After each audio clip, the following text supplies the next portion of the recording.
En política, como en la vida, a veces todo marcha como esperabas, hasta que el diablo mete la cola. Ameijeiras, Ogando, Rossi. Tercera temporada de La Cola del Diablo, un podcast sobre política.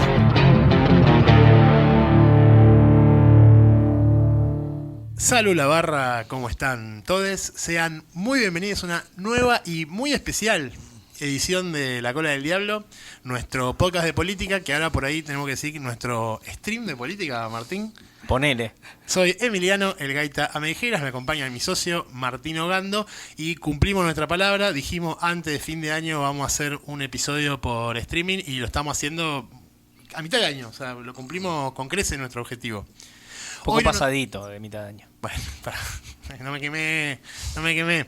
Hoy no nos acompaña nuestra querida amiga Cecilia Rossi, que está disfrutando de unas merecidas vacaciones junto a su familia en un destino exótico que no voy a revelar porque no soy mentiroso ni buchón. Eso al menos dice la versión oficial. La versión no oficial dice que cuando se enteró que este era por streaming, le dio un poquito de quickie, Martín. Yo pensé que era por el invitado. No, ¿cómo vas a decir una cosa así? Bueno, saltamos para adelante. Estamos con un invitado de lujo, un amigo de la casa que repite, un gran invitado. Estamos con Lucas Rubinich. Lucas es sociólogo, es docente de la UBA, fue director de la carrera de sociología de la UBA cuando nosotros estudiábamos en esa casa, en esta alta casa de estudios. Es investigador del Chino Germani y es además director de la revista Siete Ensayos. ¿Cómo estás, Lucas? Muy bien, un placer estar con ustedes. Bien, muchas gracias. ¿Quién más nos acompaña? Nos acompañan los amigos de Zombie Cat, como siempre, con estas deliciosas cervezas que ahora las podemos mostrar como unos gomas, ¿no? Siempre decir la verdad, eso, ¿no? Queríamos hacer streaming solo para este momento. Cada vez que hablaba de la birra, me imaginaba mostrando esta cerveza a cámara y la voy a abrir. Mi nepa, hoy no voy a hablar de la cerveza porque traje tantas cervezas distintas que no podemos, todos tenemos nuestra cervecita, menos Lucas, que otra vez va a estar tomando un whiskycito. La temperatura igual está ideal para eso. Y Kimei, nuestro amigo operador, nuestro querido Kimei, que está operando este stream, porque obviamente nosotros no tenemos ni idea de cómo se hace esto, también está tomando su cervecita. Gracias, gaita. A vos, Kimei, querido. Che, lo bueno es que ahora cuando tengamos que ir a buscar birra no hace falta hacer la gran llave, es que le podemos pedir a Kimei que vayan. Che, Kimei, nos quedamos sin birra y él trae birras para todos. Nos va a pasar otra tarifa por eso.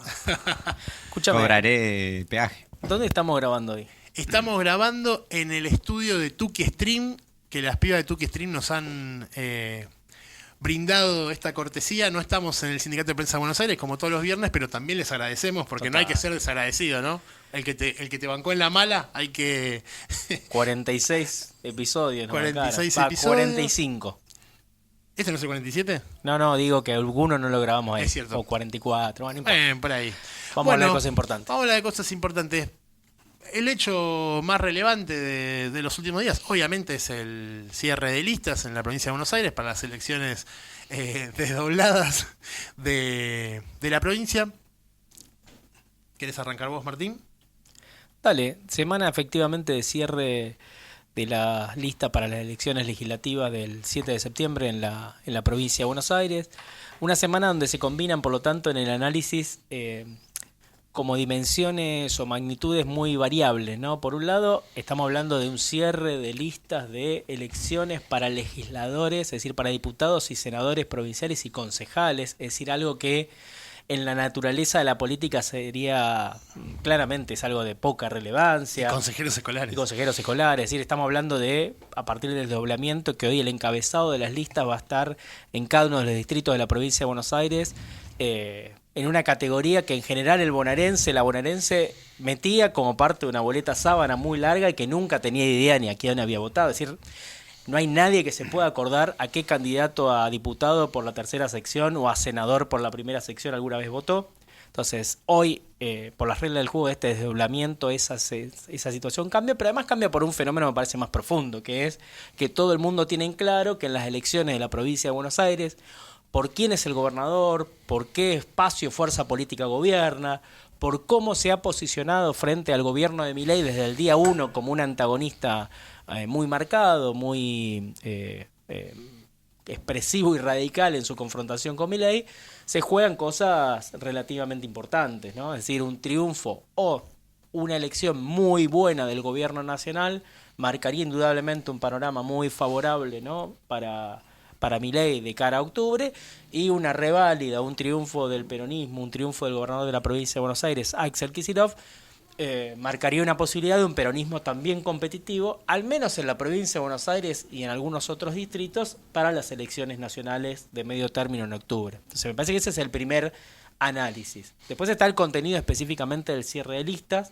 del cual podemos también intercambiar un poco, ¿no? Un escenario de unidad de los grandes bloques políticos, no podría decir unidad pro Libertad Avanza, unidad del peronismo en la provincia de Buenos Aires, salvando expresiones muy periféricas, muy marginales, y la constitución de un nuevo intento de avenida, callejón, andarivel del medio, con Somos, ¿no?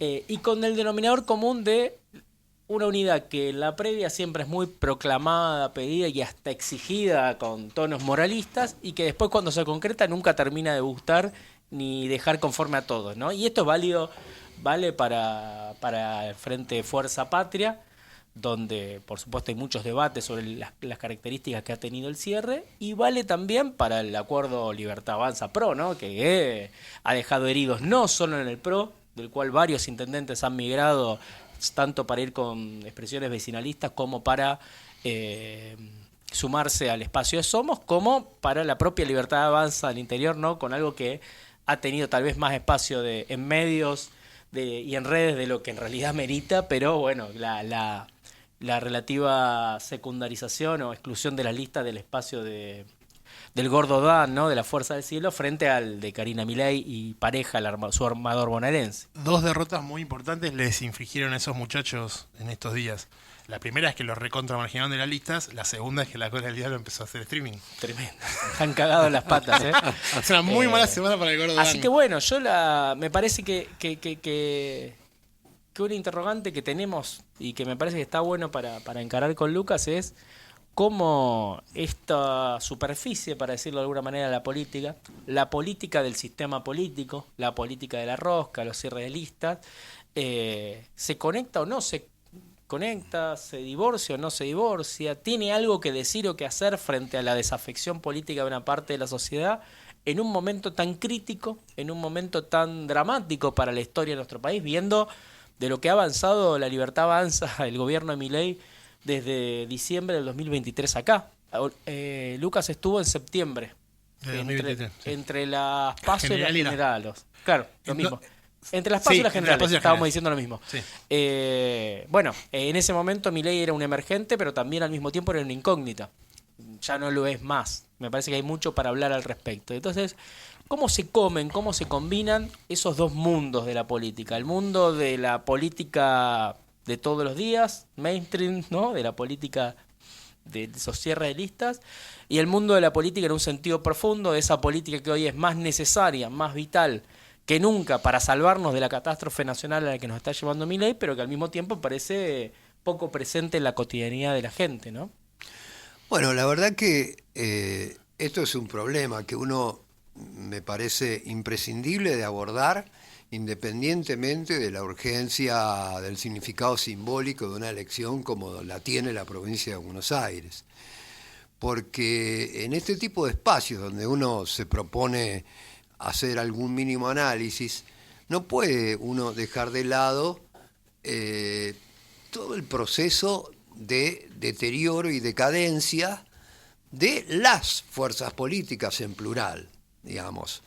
Y específicamente uno podría decir que la experiencia de los dos grandes partidos cuando tuvieron alguna fuerza tenía algo que acercaba el dirigente a sus representados. La idea uno puede escuchar anécdotas de viejos políticos, de Alfonsín, del mismo Menem, de dirigentes medios del peronismo, que era una identidad muy, muy significativa esa, la de patear los barrios, la de conocer cada uno de los dirigentes de base a cada uno de sus vecinos, estar allí y tener alguna expectativa hacia el futuro. Eso que era tan significativo, de alguna manera comenzó a quebrarse en el llamado progresismo a partir de, bueno, y quiero hacer una aclaración con esto, no se trata de tener una mirada moralista y de culpas, sino ver que uno es un bicho social, está metido en un mundo social. Uno, quiero decir, el que hace política, el que es un dirigente político. Bueno, de pronto aparece la cuestión de los medios de comunicación, el frepaso es muy significativo en eso, digamos, el frepaso se convierte en una relación muy intensa con los medios, y derivado de eso, aparece una estrategia que es electoralista en el sentido más superficial, para decirlo de una manera contundente. Cada cual quiere tener su Durán Barba, porque en realidad de lo que se trata es de ver cómo se afrontan las próximas elecciones. Y sinceramente, en los momentos críticos como este que está ocurriendo ahora, donde hay una fuerza que tiene capacidad, diría arrolladora, de ir para adelante producto de un colchón inmenso, nacional, internacional, de poder, que le posibilita a este ir para adelante, y una personalidad extravagante y carismática que hace este juego. Digamos, ¿cómo se aborda una situación de estas cuando se ha abandonado el territorio, cuando se ha abandonado el mano a mano y cuando, digamos, la bandera que se levanta es una bandera nostálgica? Porque es muy difícil hacer política. Yo no digo que uno pueda encontrar otra inmediatamente hoy, pero es muy difícil hacer política solo con que hace 10 años estábamos mejor. Uno tiene que decirle, y yo no estoy diciendo la utopía, vamos a cambiar el mundo total. No, tiene que decirle algo concreto a sus representados acerca de un futuro inmediato palpable y realista. A la vez, en un hecho que adquiere una significación extraordinaria, porque el avance de esta fuerza, que también es caótica, que tiene contradicciones, que tiene conflictos, pero sin embargo, ante la mirada resistente, yo creo que el problema con la política de la vida cotidiana es que la hipótesis es que pueda haber cierta sensibilización de algunos representados que no se sientan representados por nadie y que puedan mirar esto como un problema, el avance de Milei. El resto de los dirigentes, por más buena voluntad que tenga, están con una mochila, que es esa mochila que yo describía recién. Con esa mochila al hombro, hay que ser sincero, es muy difícil caminar. Y no quiere decir que no tengan voluntad. Uno conoce gente que tiene una extraordinaria voluntad y no es una cuestión de... porque no se puede anular la historia. No es una cuestión de decir, tengo voluntad. Claro, no se saca. Esas mochilas tampoco es que se sacan por un mero acto de voluntad. Pues son mochilas simbólicas y identitarias, son el recorrido de una vida y de una trayectoria para un movimiento político y para un dirigente político también. Ese es el dilema. Absolutamente. Uno dice, las determinaciones, uno siempre dice en sociología, y a veces se olvida, que la acción social está compleja, pero complejamente determinada, pero determinada. Primer cuatrimestre de la carrera, Lucas. Claro, primer cuatrimestre de la carrera. Lo que hacemos, lo que creemos, lo que decimos, es un producto histórico-cultural y no solo lo que hacemos, creemos y decimos los que van caminando por la calle y no tienen una relevancia pública. No, también el que tiene relevancia pública. El dirigente político es un producto histórico-cultural. ¿Cómo se desarma esa experiencia histórica de estar fascinado por los medios y estar fascinado por la técnica que te permite subir tantos puntos en las elecciones y te olvidaste del territorio? Eso es dramático y eso ha hecho perder entusiasmo en sectores. Yo conozco casos de sectores del Gran Buenos Aires donde se han sentido solos, porque cuestiones que tienen que ver porque a veces hay dirigentes que hacen las cosas y a veces otros no se preocupan demasiado. Y el hecho de ir simplemente 6 meses antes de las elecciones, cuando es parte de un proceso de deterioro, enoja a las personas. Entonces, uno tiene que, volvemos a repetir la metáfora de la mochila. Sobre esa mochila, que no se puede sacar así nomás, no se puede sacar, uno dice, bueno, yo quiero hacer otra cosa. Yo quiero hacer otra cosa. Y bueno, es una pendiente muy difícil de remontar. Sí. Vos decías recién, entre las cosas que se perdieron, está muy bien retratado, no sé si la vieron, la serie de Menem. Una de las pocas cosas que para mí está bien retratada, para mí no es una serie para mí muy buena, no está muy bien lograda, para mí está evidentemente hecha por alguien que no le interesa la política, entonces le interesa la biografía de Menem, le interesa lo pintoresco de Menem, pero no los procesos políticos. Ahora, lo que sí está bien reflejado es esta cosa de los viejos peronistas del interior que iban a una municipalidad, sabían el nombre de todos los empleados, le preguntaban por la...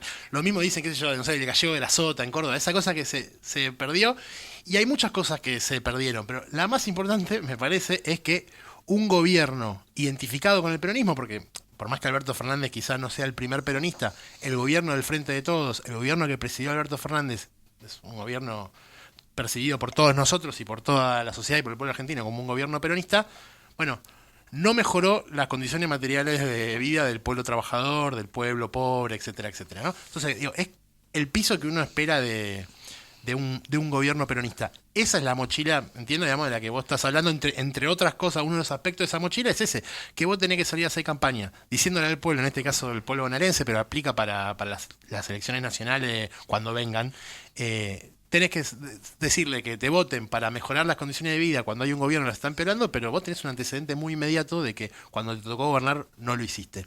Y después yo pensaba, toda esta cuestión de, bueno, todos quieren un Durán Barba, pareciera que lo que te puede resolver una elección es un buen spot, es una consigna, ni siquiera es influir en el algoritmo de una manera virtuosa para que vos llegues a los teléfonos y a las computadoras que tenés que llegar. Ahora vos fíjate, hablabas vos, Martín, del cierre de listas, el cierre de La Libertad Avanza, que es esta fuerza disruptiva, que encabeza un outsider, que venía a barrer con la casta, que se apoyaba en otros actores, bueno, ni hablar los tuiteros, toda la cuestión. Bueno, apeló al menemismo ¿no? y apeló a los viejos operadores de la política bonaerense, algunos actores de lo más rancio de la política bonaerense, para armar las listas. Entonces yo lo que digo es, bueno, hay cosas que cambian y hay cosas que por ahí cambian menos de lo que en apariencia parecen novedosas. Yo lo que me pregunto es, en esto de la representación de la política y de la sociedad, porque a veces, junto con la idea de que hay en algún lugar cuestiones determinadas por determinados lazos sociales, por determinados procesos históricos y demás, también aparece la cuestión de que a veces se exagera el peso de la determinante de la institucionalidad y la superestructura política, ¿no? Nos sobregiramos en ese debate y subestimamos la transformación en los cambios sociales o culturales que en última instancia son muy relevantes. Y entonces yo me preguntaba si eso que ya no pasa tanto en la política o pasa con los viejos escuela, ¿no? Porque sigue habiendo un montón de dirigentes políticos, intendentes del conurbano y demás que vienen de esa escuela, entonces que efectivamente se conocen hasta el último nombre del laburante del municipio. Y de la señora. Si eso en realidad es una transformación, un cambio en la política, o en realidad eso también está dejando de pasar o dejó de pasar en la sociedad, ¿no? Si efectivamente no se transformaron de una determinada manera los vínculos sociales que nosotros estamos teniendo en términos no de políticos, en el barrio, en el lugar de laburo y demás, y entonces si efectivamente eso que la política dejó de hacer, si se resuelve la cuestión volviendo de Durán Barba a la militancia en el territorio cara a cara, ¿no? Siendo que ese territorio ya se ha transformado de una manera tan decisiva. Yo de todas maneras creo, sin lugar a dudas, será de otra manera. Uno no puede, uno lo dice en términos abstractos, un caudillo conservador del interior tenía esa misma relación, un caudillo peronista como un caudillo radical y qué sé yo, eran otra la forma. Ahora, independientemente de cuál sea la forma de trabajo territorial, que no me la imagino en términos concretos, es algo positivo estar allí. Y uno tiene que estar allí. Estará allí de otras maneras en este momento histórico porque tiene otras formas de relación, pero tiene que imaginarse cómo estar allí porque me parece que no hay otra solución. Yo creo que el cara a cara, por más dificultades que tenga, es algo muy valioso.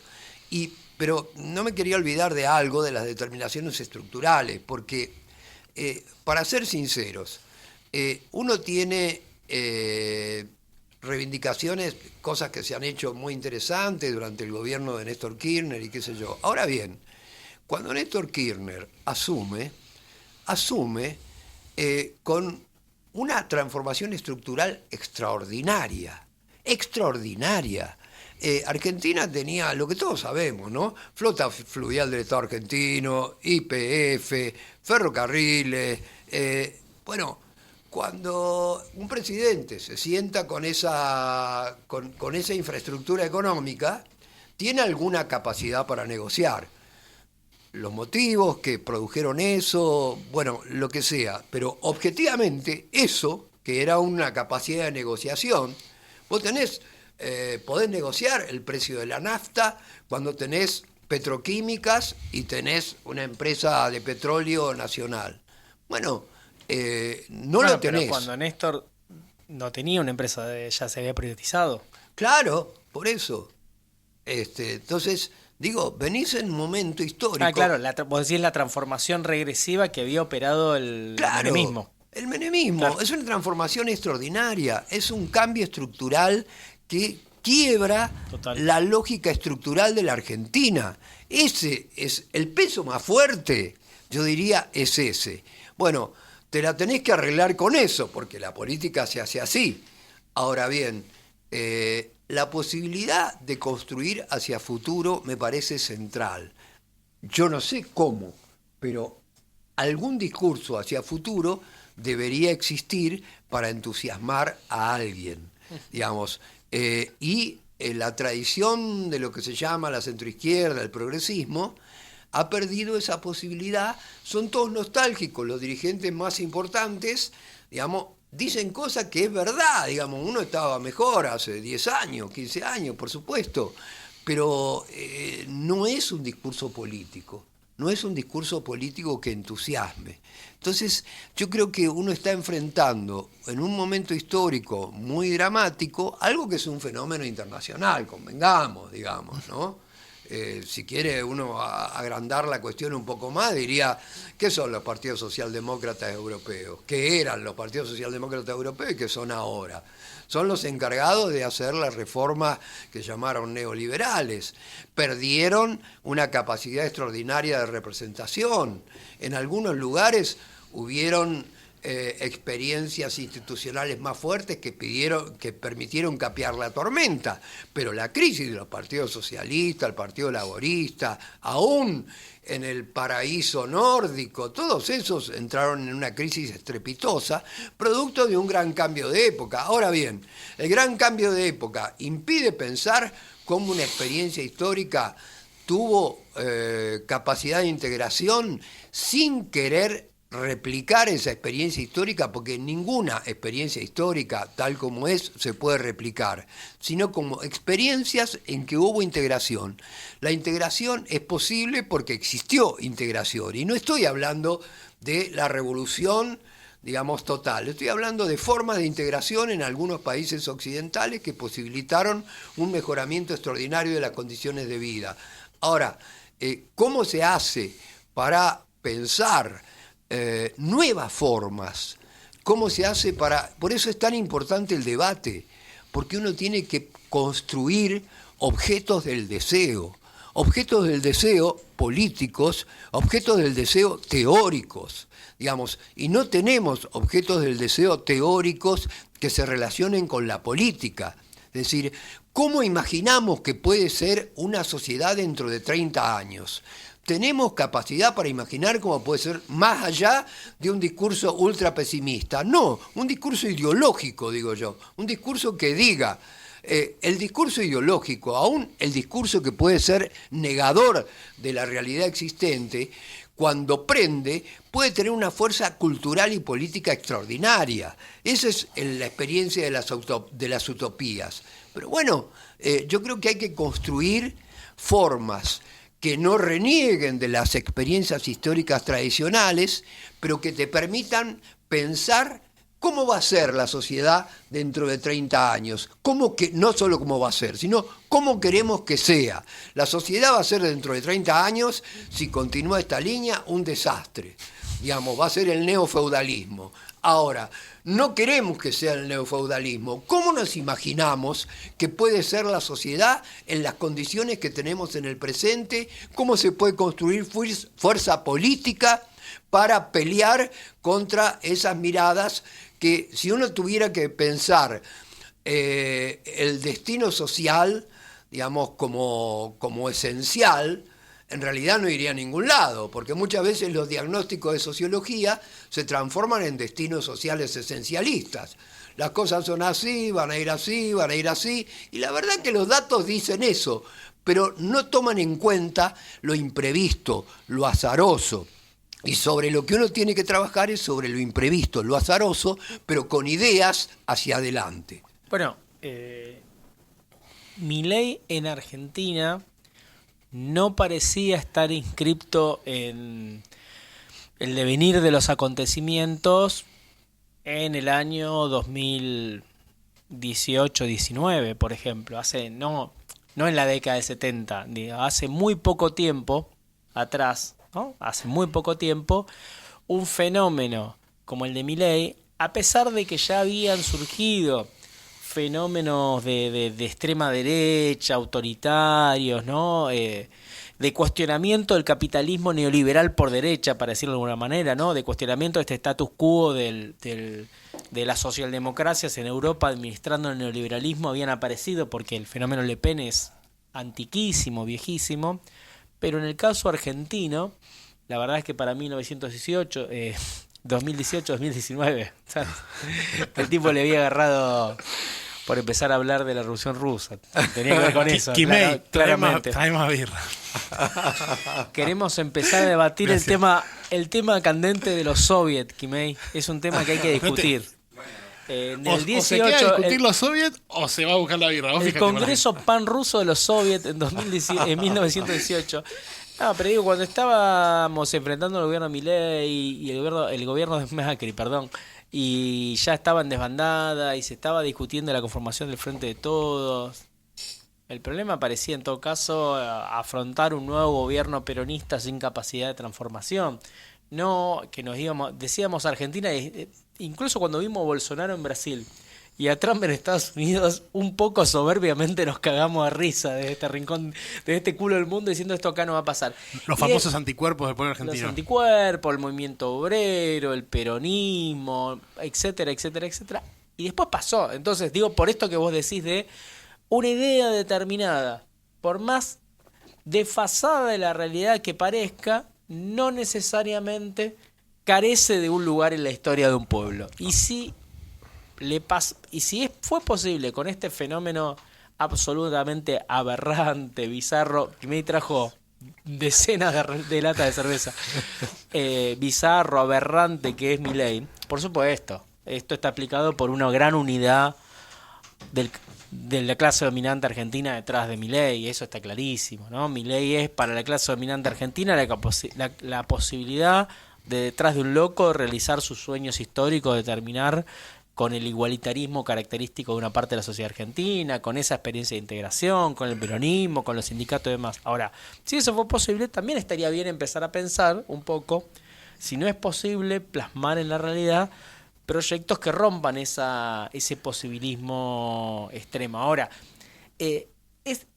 a mí lo que me interesa pensar es cómo combinar la necesariedad de esta reflexión respecto a correr los límites de lo posible, algo que el peronismo, no hace falta hablar de la Revolución Rusa, algo que el propio peronismo hizo históricamente, con la lucha política que tenemos todos los días, porque cuando vos decís, bueno, hablas de esta nostalgia, bueno, yo matizo y polemizo en algún punto, y bueno, no todos los dirigentes del movimiento nacional, todos tenemos esa mochila.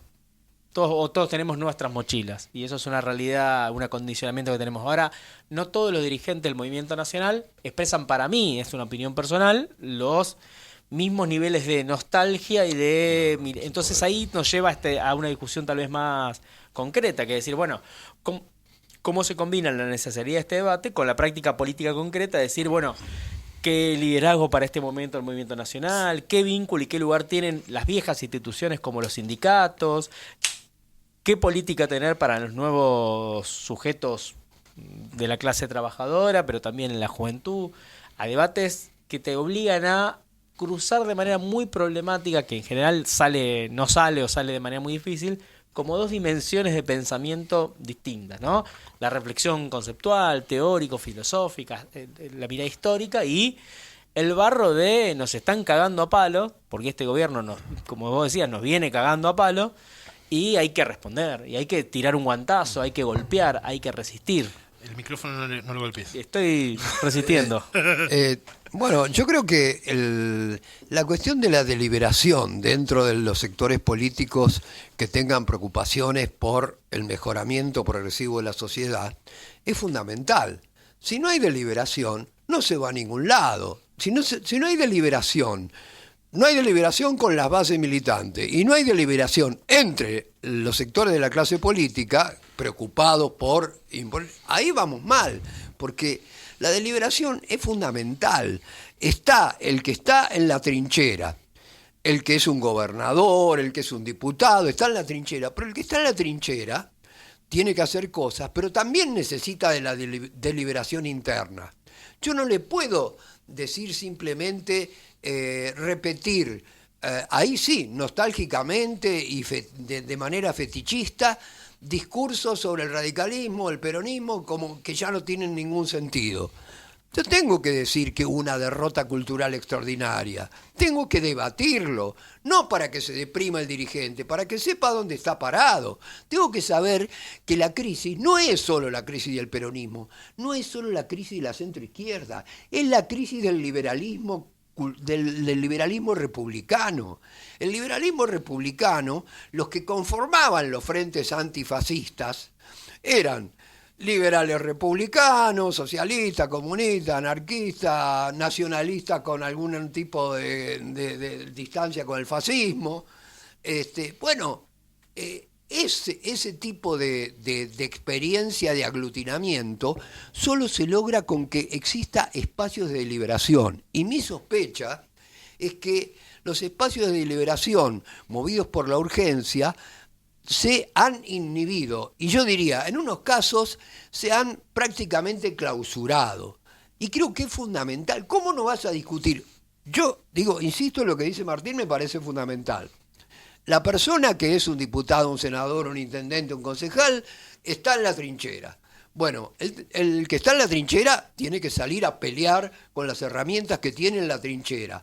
El que está en la trinchera tiene la obligación como militante de tener espacios que le posibiliten debatir más allá de la inmediatez, porque es un dirigente político, no importa que sea concejal del partido de no sé cuánto, es un dirigente político que tiene una responsabilidad pública, entonces no es simplemente vamos a ver si ganamos las elecciones y cómo ganamos las elecciones, digamos. Tiene que haber estructuras que posibiliten la deliberación. Y la deliberación no es solamente juntarnos a tomar mate, sino hacer un debate como este que tenemos, que no hay que subestimar a cualquier ciudadano preocupado por la política. Cualquier ciudadano preocupado por la política puede intervenir cuando uno dice, miren, fue una derrota cultural. Fue una derrota cultural de las expectativas de sociedades integradas que tenían los liberales republicanos, los nacionalistas populares, los de izquierda de distinta manera, los socialdemócratas, la centroizquierda. Bueno, eso explotó, digamos. Ahora, ¿qué hacemos? ¿Cómo planteamos? Pero tengamos que saber eso, porque si nosotros decimos estamos contra la oligarquía, no entendemos nada, porque esto ni siquiera uno le podría adquirir, le podría poner la categoría de clase alta. Son una banda de aventureros rapaces que no tienen ni siquiera identidad de lo que tradicionalmente se conoce como élite. Digamos, son una banda de aventureros rapaces. Entonces, uno no puede reeditar el viejo discurso, estamos contra la oligarquía. ¿Qué es esto? Digamos, ¿qué es la oligarquía? ¿El hijo de un dueño de colectivos de Villa Devoto? digamos, ¿qué es? Digamos, un tipo que se hizo ultramillonario con el poder financiero y que hace 2 generaciones su abuelo vendía peines en la Sociedad de Movilidad Social Ascendente Argentina. Bueno, estos no son en el sentido clásico una clase alta y uno tiene también que poner esto en discusión. Digamos, vos no podés pensar cuando vas a la sociedad rural, inhibirte y pensar que ahí está la gran tradición. Ahí hay también aventureros rapaces que subieron porque la sociedad argentina es democrática y así es la vida y celebrémoslo. Digamos que los tipos pudieron hacer su dinero, pero se convirtieron nada más que en aventureros rapaces. Si uno mira, lo último que digo, los empresarios Habla tranquilo, Lucas. antifascistas, que fueron también antiperonistas, tenemos que reconocer eso, las contradicciones que existían en el antifascismo argentino, era antiperonismo y tenía personas que no querían destruir la sociedad. El peronismo producía una extraordinaria integración de la sociedad. Muchos de sus opositores no querían destruir la integración de la sociedad. Digamos, muchos de sus opositores eran republicanos liberales con miradas integradoras casi socialistas y veían en ese fenómeno de un señor vestido de militar que había estado en Italia la posibilidad de reproducción de lo que había ocurrido en Europa del fascismo. Bueno, perdón el internismo sociológico, pero Gino Germani, el fundador de nuestra carrera, crítico visceral del peronismo, es un gran ejemplo de ese prototipo. Esa visión, sí. Totalmente, que con sinceridad teórica dijo, bueno, igual no es el fascismo, ¿no? No es fascismo, pero de todas maneras actuaba como si fuera fascista, porque bueno, Le chingó, Gino Germani le chingó. porque vos hablás con muchos peronistas de los primeros años de la década del 60 que van a participar inclusive radicalizándose, y ellos te cuentan que eran básicamente personas de clase media, de extracción nacionalista, de extracción liberal, algunos que venían, bueno, eran antiperonistas. Digamos, Rodolfo Walsh era antiperonista. De la Alianza Libertadora Nacionalista. De la Alianza Kelly. Libertadora Nacionalista. Entonces, digo, pero lo que quiero decir es que se quebró una época con la caída del muro de Berlín. Claro. Se quebró una época que no es que afectó a lo que uno llama centroizquierda nada más. Afectó al liberalismo. El liberalismo, digamos, yo creo que si hay un liberal clásico republicano, debería horrorizarse de lo que está pasando. Yo la verdad que el otro día estuve, yo no lo conozco a la persona que también estudió sociología, pero el constitucionalista Gargarella. Sí.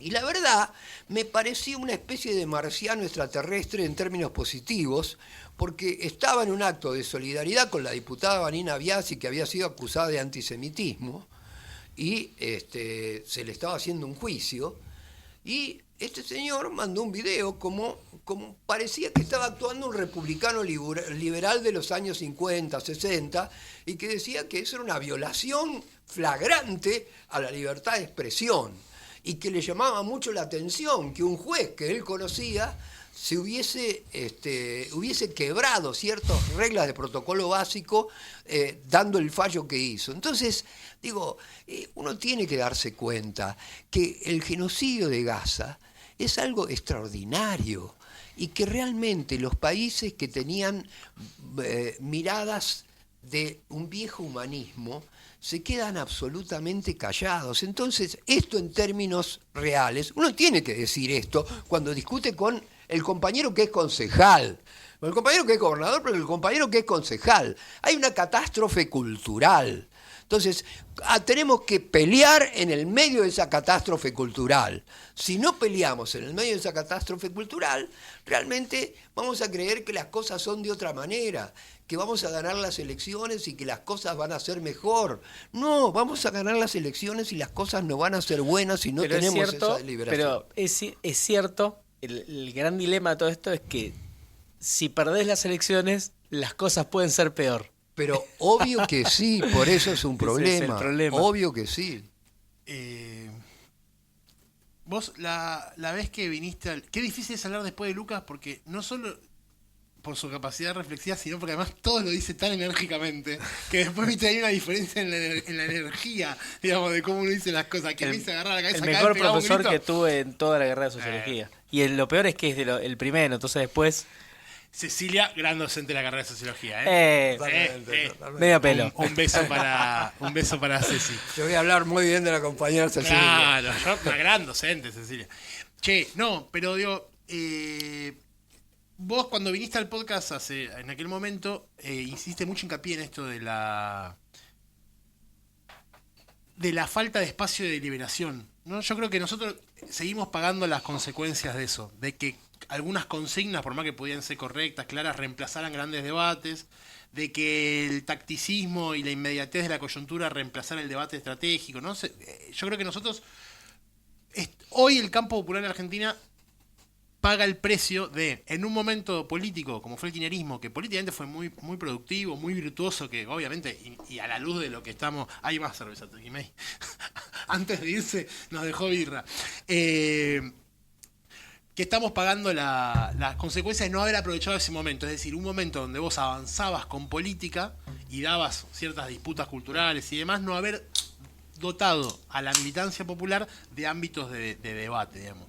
Yo creo que ese es un punto. Después, otro punto es, yo creo que también en aquel momento lo dije, pero nadie se va a acordar, con lo cual puedo retomar eso.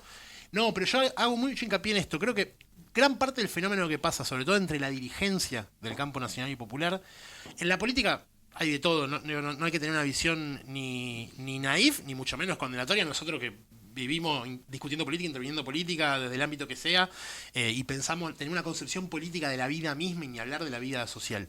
Pero no hay que ser naif. Hay gente que está en la política para la suya, ¿no? Eso siempre está, en cualquier espacio, incluso en los espacios que se reclaman progresistas, que tienen vocación de transformación, etcétera. Ahora, yo creo que la falta de proyectos emancipatorios, o más bien el fracaso, ¿no? La derrota categórica de los proyectos emancipatorios, hacen que florezca incluso entre actores bien pensantes de la política, incluso entre gente que piensa la política parecida a uno, que lo piensa en términos emancipatorios, que piensa que la política es para transformar, dice, mira alrededor y resignada, y equivocadamente, pero resignadamente dice, che, no hay condiciones para redituar un proceso emancipatorio, un proyecto popular de las características que quieras, ¿no? Más comunistas, más cercanas al peronismo, que yo coincido con vos, digamos, tuvo características, en su mejor momento el peronismo, para mí, no lo voy a decir porque queda grabado, pero lo dejo dicho por omisión, digo, creo que eso está operando mucho. Ahora, después, entonces digo, se entiende que entonces, bueno, el concejal de Tapalqué, por decir un lugar remoto de nuestra provincia, prioriza su carrera como concejal de Tapalqué, porque bueno, no hay condiciones para retomar lo otro. Pero después yo creo que hay operando algo peor en este momento del campo nacional y popular, y sobre todo de su dirigencia, que es que producto también de esa misma derrota categórica, producto también de la misma ausencia de proyectos emancipatorios, se ha generado un sector, casi digo casta, un sector de la dirigencia política que en gran medida, de fondo, no con todo, no con las formas, pero con muchas de las políticas regresivas de este gobierno, tiene acuerdo, cree que alguien tenía que hacerlo, y es más, en algún punto hasta festeja un poco, porque dice, che, mejor que lo hace otro y no lo tenemos que hacer nosotros. Yo creo que ese es un problema enorme, porque es que el que hace que en un momento donde vos ya no gobernás la provincia de Buenos Aires y lo hace Axel y por suerte existe hoy ese bastión, ¿no? Es como nuestra posición donde clavamos la bandera ahí y la ola que nos lleva puesta, bueno, no nos termina de llevar puesta porque estamos agarrados a la gobernación de Axel en la provincia de Buenos Aires, si no el escenario sería mucho más negativo. Asterix y Obelix resistieron con menos. Che, solo para entendidos, ustedes saben.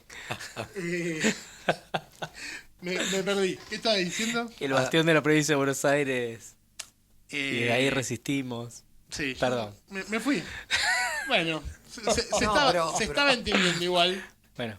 Es más que la provincia de Buenos Aires es más que una aldea gala. Es lo único que quiero decir. Sí. No, pero yo estoy re de acuerdo con lo que dice el Gaita. Gracias, Lucas. Gracias por remarme. Con- Este es mi amigo. No, Vos fijate, porque- el que me hace perder. Porque, Pero vos te perdés por el que lo boludez también. Estoy igual a ti. Es viernes, tomé mucha birra. porque es muy complicado esto que ocurre. Y lo de la derrota no es menor. Porque yo creo que todo esto que uno dice tiene que ir acompañado de eso que dijimos antes de la deliberación. Pero me acordé igual. Eh, Termina después. yo digo, todo esto que uno está diciendo, esto es algo, lo que vos decías recién, es algo que también tiene que discutirse con el concejal de Tapalqué. Ahora bien, ¿qué es lo que ocurría? Porque la inmediatez de la situación de estar a la defensiva, aún en gobierno, decía, no discutamos, esperamos a ver qué dicen los de arriba. Pero ¿cómo vamos a esperar a ver lo que dicen los de arriba? Inclusive en la tradición del peronismo que se radicalizó, tenía mirada crítica con su dirigente, inclusive hasta con el mito de Perón. Y ahora había que esperar lo que se diga de lo de arriba. Realmente eso fue un problema muy fuerte y dejó marcas terribles, sumado a que la derrota no es chiste, porque la derrota, que empieza de manera terrible con la dictadura, es una derrota que también deja miedo hacia las expectativas de cambio. Mira, yo voy a contar una historia que tiene que ver con cuando yo presento mi libro, una de las compañeras que está presentando el libro es una chica que su papá murió en combate con gente de la Marina y su mamá fue prisionera de la ESMA. Y ella, con esa historia, se anima a hacer una especie de chiste en un espacio público, haciendo un chiste con el nombre de mi libro, y dice, Lucas dice el Homo resignatus, yo diría el Homo temerosus, aunque no exista la palabra, porque yo cada vez que pienso que podemos cambiar todo esto, porque hay que cambiar todo esto, tengo miedo que nos maten a todos. Fue un chiste, pero fue un chiste que tuvo un elemento trágico en la voz del que estaba diciendo ese chiste, y que yo creo que no hay que subestimar lo que ocurrió. Digamos, la cosa paradójica de la Argentina fue que produjo un hecho absolutamente singular, producto de la experiencia de la Madre Plaza de Mayo. El juicio de las juntas es singular a nivel internacional. Sí. No tiene comparación. La paradoja es que ese juicio a las juntas difundió, y cada una de las personas sabía cómo se cortaba en pedazos a las personas que eran opositoras a partir de estrategias convencionalizadas, desde formas de hacer la guerra que llaman guerra contra insurgencia. La guerra de contrainteligencia habilitaba a cortar en pedazos a las personas, a secuestrar hijos, a matar muchachos adolescentes, de una manera absolutamente inmoral. Hay que tener ganas de hacer política emancipatoria después de eso. Bueno, entonces, después de eso fue una especie de derrumbe moral, porque derrumbe moral de las Fuerzas Armadas, fue un derrumbe moral de las Fuerzas Armadas. Uno conoce, por suerte, digamos, yo conozco militares, el padre de una amiga, un señor honorable, que era un hombre de tradición nacionalista, y que cuando se entera de todas estas experiencias de la tortura y qué sé yo, defiende a su hija, que era una militante del peronismo revolucionario, diciendo que con su lenguaje estas personas no tenían honorabilidad, decía el papá de mi amiga Anita. Digamos, no tenían honorabilidad. Bueno, algunas personas, digamos, que tenían una cultura de otra época podían decir eso. Lo que ocurrió fue una debacle moral del mundo de las Fuerzas Armadas. Yo diría, esto ocurre en todos lados porque la guerra contra insurgentes está generalizada, se enseña en las mejores academias internacionales y qué sé yo. Está bien, pero a nosotros como sociedad nos tocó eso, y algo, vos si sos un ciudadano norteamericano, no te enterás minuciosamente de cómo tus soldados cortan en pedazos, matan chiquitos y hacen todo eso. Vos eres un ciudadano argentino con una presencia muy fuerte en la vida pública y te estás enterando vía el extraordinario testimonio del juicio de las juntas qué es lo que ocurrió allí. Y vos sos un tipo que tiene un comercio, está vendiendo medias en el centro del pueblo de no sé dónde, y ve eso como un horror. Y dice, a ver si en una de esas mis hijos se les ocurre hacer algo. Digamos, el miedo no es algo que uno tenga que subestimar. Y yo no digo como miedo directo, sino como una especie de herida que quedó inserta en la sociedad argentina acerca de las expectativas de cambio. Por eso, tanta clase dirigente de nuevas generaciones piensa en lo inevitable. La idea de la inevitabilidad está atravesando distintos sectores de la sociedad. Esto es inevitable que se produzca esto, y por eso yo reivindicaba tu intervención, cuando muchos dicen, bueno, como esto era inevitable, mejor que lo hicieron los otros y no nosotros. Nosotros vamos a navegar después de que existió un bombardeo, después de que no dejaron nada, y no sé cómo vas a navegar. Pero ese razonamiento está. Y yo lo que iba a decir, aunque me agarró una mini ACV, no se preocupen lo que están viendo, estoy bien. Lo que iba a decir es que uno de los aspectos más complicados de esa situación es que en un momento donde vos no gobernás, y así la salvedad de lo de Axel, pero donde vos ya no gobernás el país, una de las principales cosas que tenés para hacer es dar el debate ideológico, dar la disputa de ideas. Y como está operando esa situación, vos no podés gestionar porque perdiste en el gobierno, y el debate que das es prácticamente nulo, es insuficiente, no es de fondo, no es estratégico y no confronta ideológicamente. Yo creo que este es un problema siempre, pero sobre todo con un gobierno de estas características. Absolutamente. Creo que hay características singulares de esta experiencia del gobierno de Milei, la Libertad Avanza, y esta nueva cara del neoliberalismo recargado, que hace que una de las principales tareas, si no la principal, desde el momento que vos ya no gobernás, es confrontar ideológicamente. Por eso mismo estamos haciendo este streaming. No puede ser que la confrontación sea Twitter, ¿entendés? No puede ser que sea Twitter. No puede ser que vos hagas cosas más simpáticas en Twitter que el otro para ser más simpático que el otro. Realmente eso se hace porque vos tenés asesores que te dicen tenés que utilizar estos recursos y qué sé yo. Está bien, usalo. Pero además tiene patas cortísimas. Porque vos estás dando un debate, una intervención, que yo no digo que no haya que hacerla. El problema es si vos le das a esa intervención una carga exagerada, sobrerepresentada de lo que es la intervención política. Y hay que volver al mano a mano, patear el llano, todo eso estamos de acuerdo, lo veníamos hablando. Ahora, lo que yo digo es, además, si vos realmente pensases que la disputa pasa por ahí, bueno, macho, tenés un problema, porque vos estás dando una discusión en una plataforma que es de Elon Musk, estás dando una discusión en varias plataformas que son de Mark Zuckerberg, o sea, son, más allá de la pelea reciente de Elon Musk, son plataformas de empresarios mega multimillonarios alineados con el gobierno de Trump. Entonces digo, ¿de qué manera un juego que vos jugás en esa cancha lo vas a ganar? No lo vas a ganar nunca. Incluso aunque tengas al mejor Durán Barba de este lado del mundo, igual no la podés ganar porque la cancha la tenés recontrainclinada, el árbitro en contra. No la podés ganar nunca esa discusión. Entonces digo, hay que darla, pero no es ahí donde vos vas a hacer la diferencia. Ahora, cuando uno piensa en la cantidad de recursos humanos que tiene la Argentina producto de la extensión del sistema universitario, uno dice, ¿por qué no hay planes estratégicos? Que los planes estratégicos para un presente inmediatista suenan como una cosa que dice que vamos a perder tiempo en esto.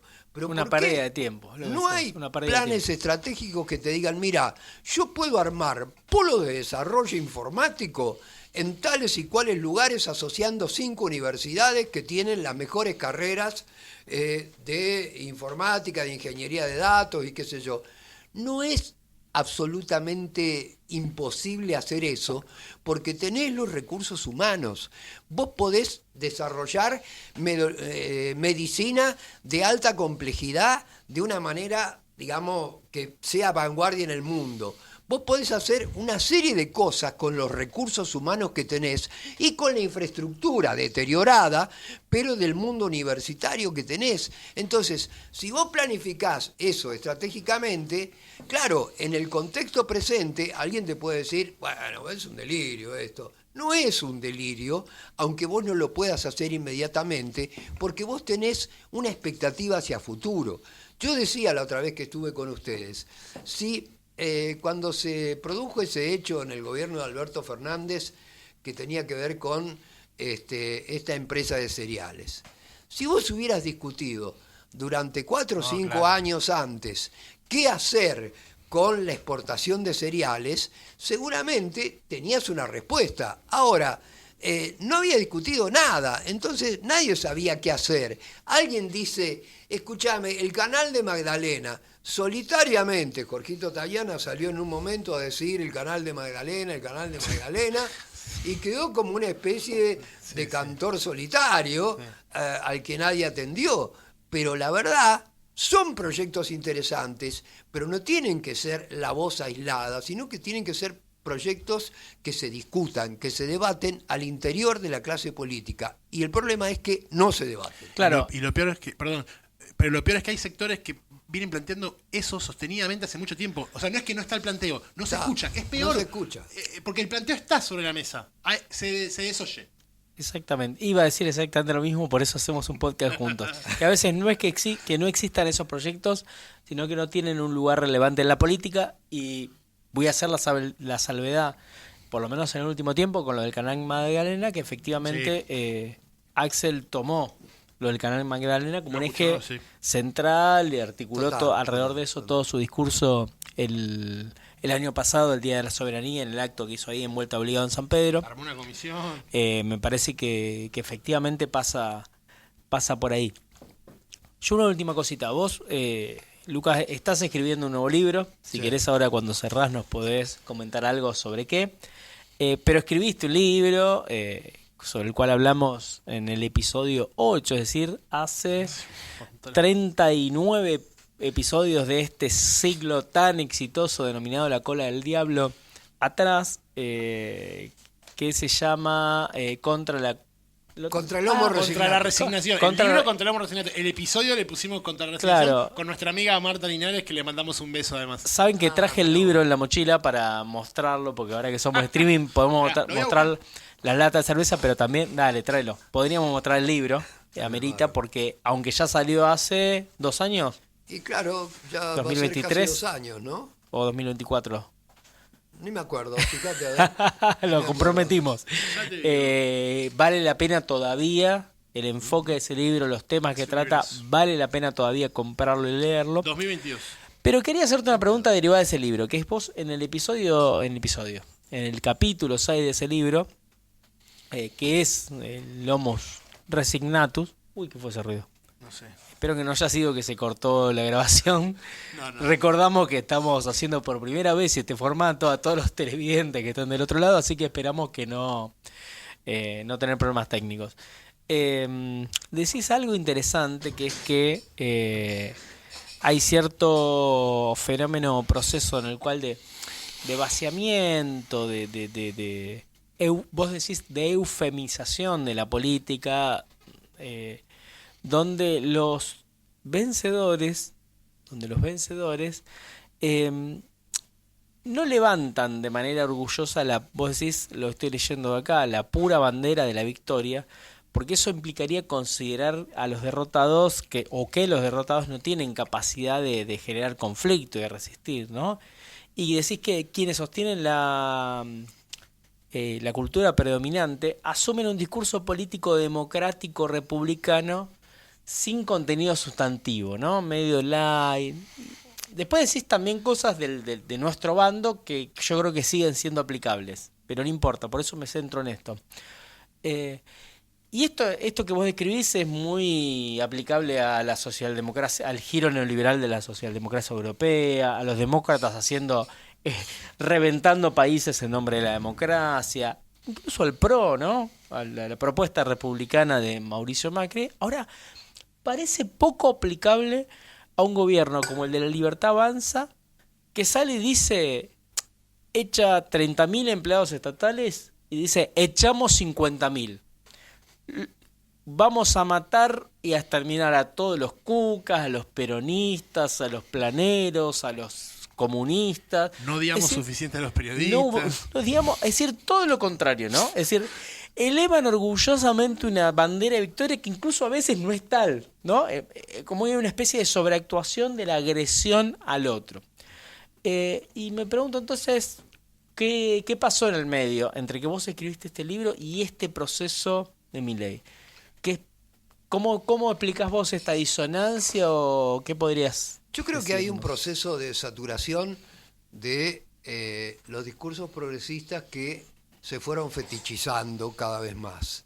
Inclusive cosas muy interesantes del mundo progresista, pero que dejaban a un costado cuestiones estructurales más fuertes, cuestiones que eran relevantes. Entonces aparecía las miradas como, hay libros en Brasil, hay libros acá de gente de derecha que con algún intento de capacidad reflexiva producen una ridiculación de lo que llaman, el libro de Brasil era la izquierda caviar. La izquierda caviar. Entonces, esa idea de las personas que provienen del mundo progresista y que abandonan sus banderas y que tienen una retórica como si estuvieran en otro momento histórico, pudo ser bastante bien ridiculizada, primero en guetos, que eran los guetos de ese libro La izquierda caviar. Es un gueto que lo lee gente del bolsonarismo y qué sé yo, algunos tipos del poder financiero les gusta, lo que escriben acá estos muchachos cordobeses también en un gueto, pero sin embargo, yo creo que eso, aunque fuese de una minoría, se fue transformando en una especie de sensibilidad. Claro, Producto los Marques, de la ineficacia. los Lajes, los Marques. Claro, claro. Producto de la ineficacia de los sectores progresistas, se llegó a un proceso de saturación y a habilitar esas formas caricaturescas que se hacían del progresismo, resultaron productivas en términos culturales amplios. Entonces, sin lugar a dudas, que esta es una gran diferencia al diagnóstico que yo hacía en el 2022. Esto es algo que, digamos, por alguna intuición, perciben que es posible decir esto porque hay una porción de población que está realmente saturada de discursos progresistas que no tienen efectividad o que no tienen la suficiente efectividad social más fuerte, porque hay elementos que tuvieron gran efectividad. Uno dice, bueno, tenemos la ley del matrimonio homosexual, tenemos los derechos de las mujeres, tenemos los derechos de la diversidad sexual. Ahora bien, como las cuestiones estructurales seguían estando, y esos derechos son extraordinarios que se hayan conseguido en ese momento. Ahora, como vos tenés un proceso estructural que percibís, o seguramente es así, imposible de modificar, ciertas cuestiones que tienen que ver con la persistencia de poblaciones en la pobreza, con el deterioro extremo en algunas zonas que son empáticas con el deterioro de la sociedad, de la educación pública. Se deteriora la sociedad, los maestros, digamos, son heroínas y héroes en algún momento, pero no pueden ser heroínas y héroes todo el tiempo ante una sociedad que está terriblemente deteriorada. Entonces vos tenés espacios de la sociedad y del sistema educativo donde hay una destrucción de la formación de las personas. Uno tenía, yo te diría, en los años 20, vos tenías el hijo del genovés que vivía en La Boca, era una persona que salía hablando bien en el castellano de la época, sabiendo hacer las cuentas, y se ponía, digamos, un negocio y era una persona exitosa. En el mejor de los casos podía seguir estudiando, en el otro podía llegar a hacer política, con una escuela que tenía una sociedad en alza, por más que hubiera conflictos fuertes. Cuando vos tenés una sociedad que está en decadencia extraordinaria en algunos espacios sociales, ¿qué haces vos? Vos sos maestro, vos querés educar al soberano, pero el soberano viene con un revólver. El tipo te está vendiendo droga barata en la puerta de la escuela.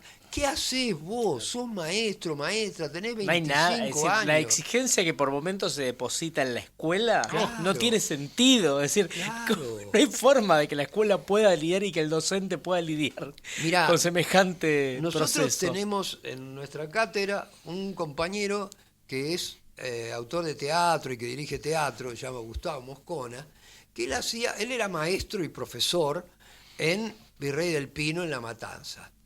en un lugar que estaba bastante deteriorado. Barrio, zona áspera, dentro de lo que es la Matanza, bastante Virrey del deteriorado. Pino, Ahora, áspero.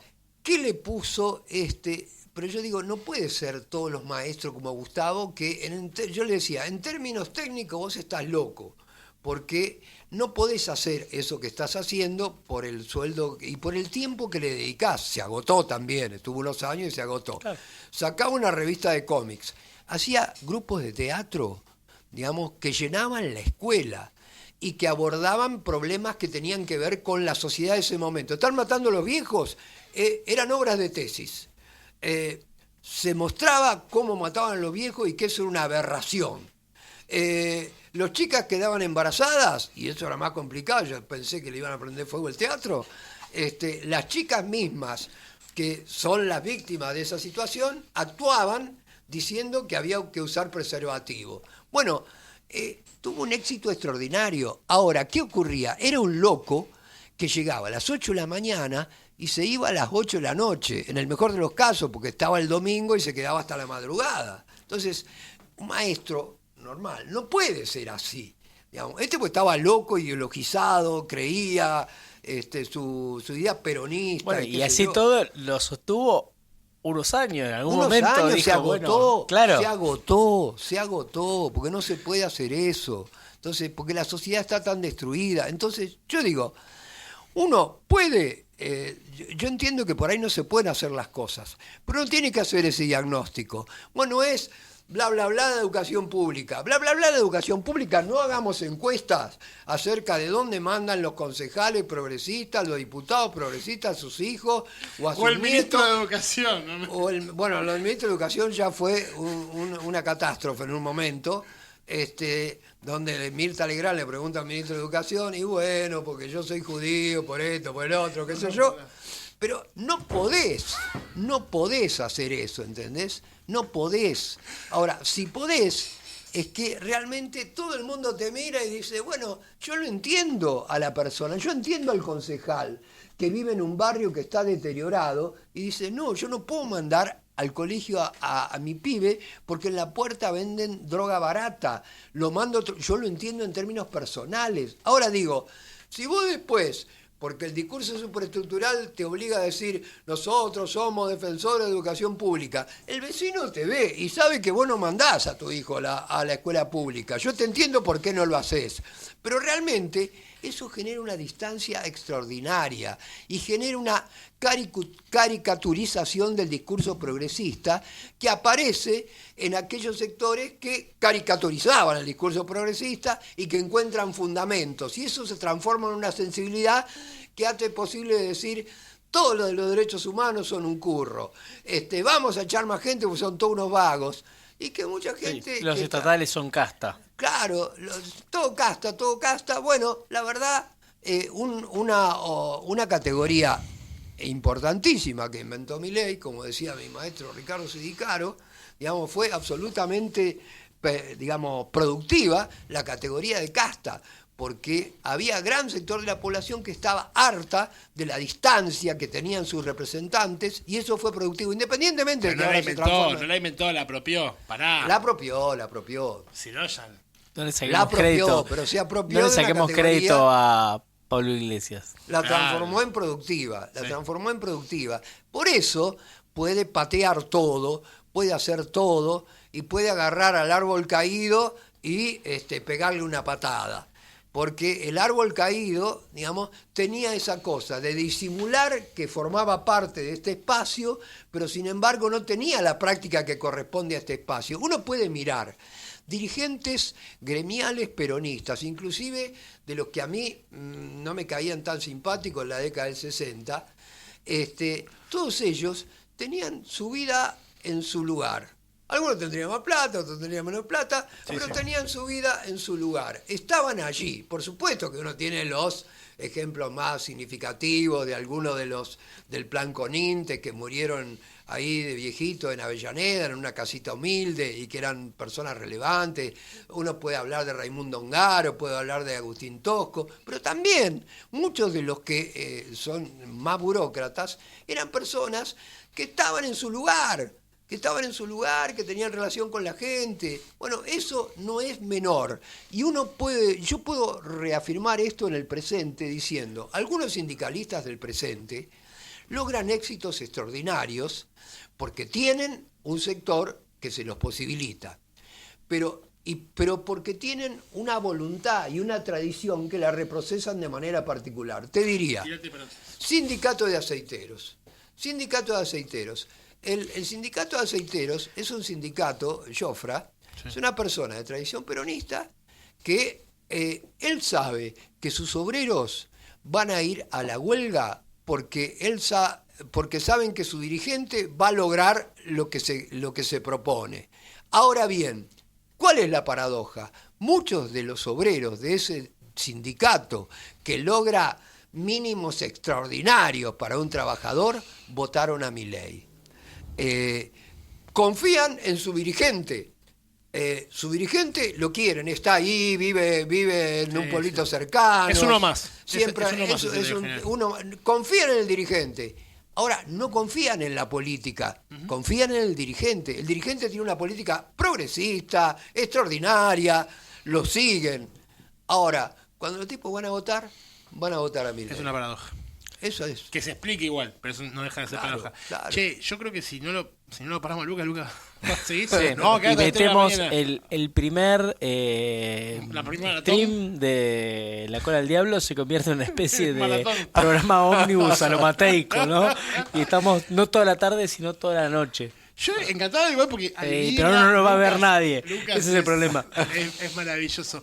Lucas, para ir cerrando, ¿querés contar algo del libro que estás escribiendo y que estás próximo a publicar? Sí, es un trabajo, tiene algunas cosas que yo ya había bocetado en otros lados, pero básicamente tiene que ver, y no por una cuestión de pesimismo tonto, sino por lo que estuvimos hablando antes, hacer un diagnóstico acerca de ciertos rituales, ciertas banderas de lo que había sido un movimiento como el peronismo, que se había transformado sin lugar a dudas, y claramente en la década del 60, en lo que John William Cook llamó un hecho maldito, como esas imágenes, Evita,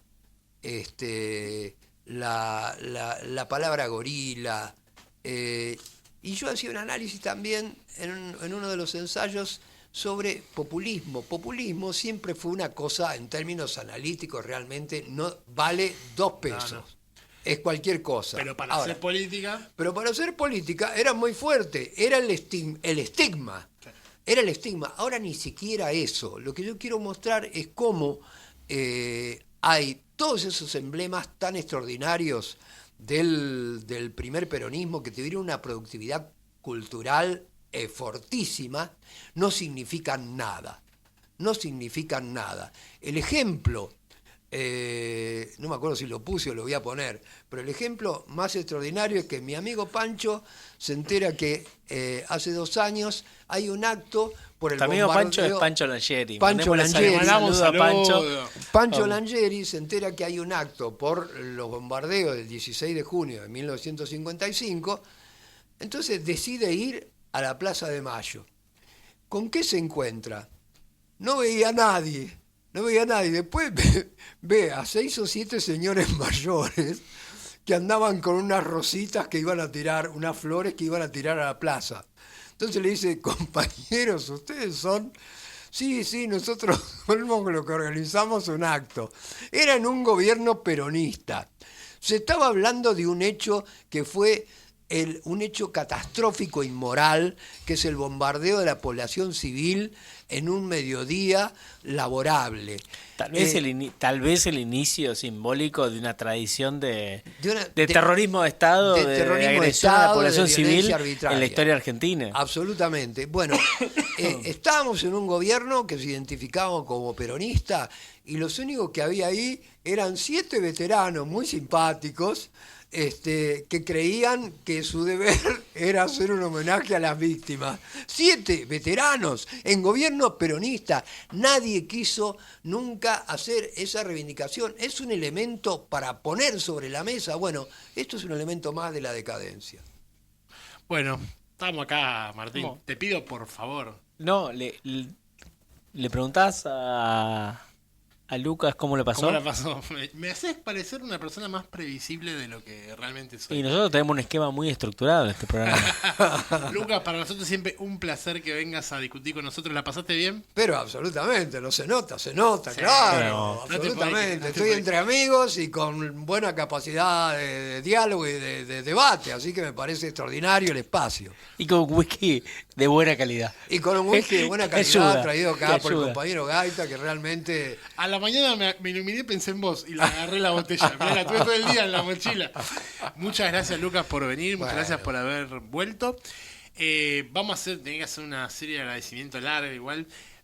Antes que nada, porque nunca lo decimos, síganos en las redes sociales, denos una mano, compartiendo este episodio. Ahora que además estamos haciendo streaming, por favor. Porque la gente nos manda mensajes cada vez que sacamos el episodio. Martín está dando lástima.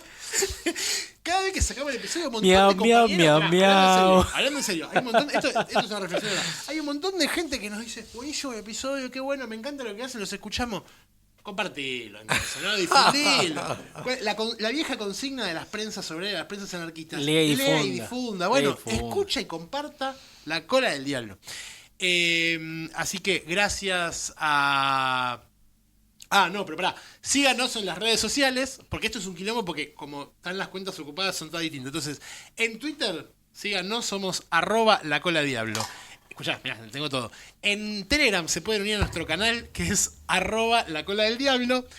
En Instagram y en YouTube somos @lacola del diablo podcast. Y sigan también a Tuki Stream, que es este hermoso estudio que nos han facilitado, que es @Tuki Stream en Instagram. Seguro que Tuki Stream está en otras plataformas que nosotros por viejos no conocemos como Twitch y esas cosas, así que no vamos a poder tirar el chivo, pero en Instagram pueden seguir a Tuki Stream, Tuki con K. Bueno, y gracias, bueno, a quien nos operó hoy, ¿no? A nuestro amigo Quimei Ludeña.